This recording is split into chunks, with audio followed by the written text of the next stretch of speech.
evening from day 6 of the X-Pyr 2022. I'm standing on the beach at El Port de la Selva, and I've got some big news for you.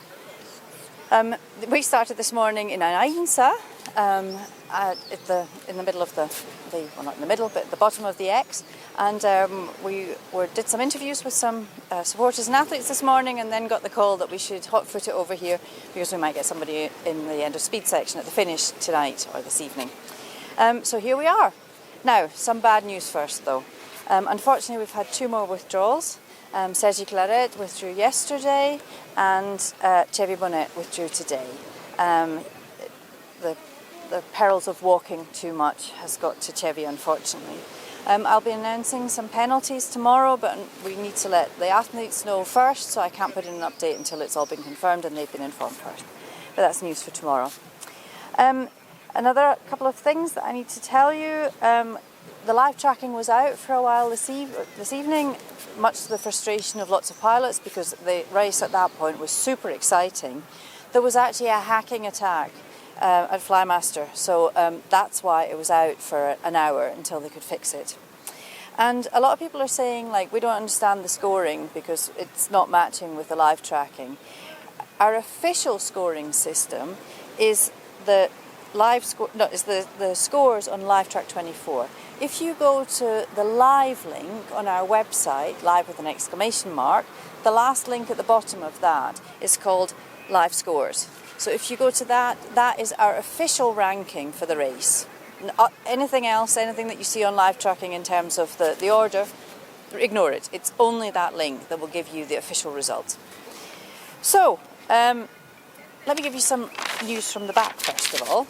A bit of an update. We'll go from back to front this time. So yesterday we had Greg Hamilton and Nicholas Haynes and Johannes Helleland and a few at the back, but they've made big progress today. They've rounded turn point 3 and are heading towards turn point 4. David Liano was very close the last time I was able to check, and he was hiking up to get the turn point, but I can't tell you if he's flown or not because I've not actually been at a computer. Now yesterday, Yugi Emoto was way back and he did a late evening flight, and whereas everybody had struggled during the day, he just made it look easy. He just literally breezed past a whole lot of athletes who were camped or who were looking for a campsite yesterday evening. And as Darren Goodlad, the supporter of Keith Patterson, told me, he thought that was the flight of the day. He made it look so easy that they couldn't, he just zoomed past them. And he is at, there's a whole group of people who were together this morning and who hiked together and flew together most of the day today, which was Reto Reiser, Yuji, Mikolas Kokot, Rich Binstead, Keith Patterson, Patrick Sieber and Rob Curran. And out of that whole group, 5 of them landed together. Of that group, Reto and Yugi are closest to turn point 4. Between turn point 4 and 5, well, Lars Meerstede has passed turn point 5 now. David Kopas is 2 kilometres away, and James Elliott is 6 kilometres away, so they will undoubtedly get that tomorrow and be on their way to turn point 6.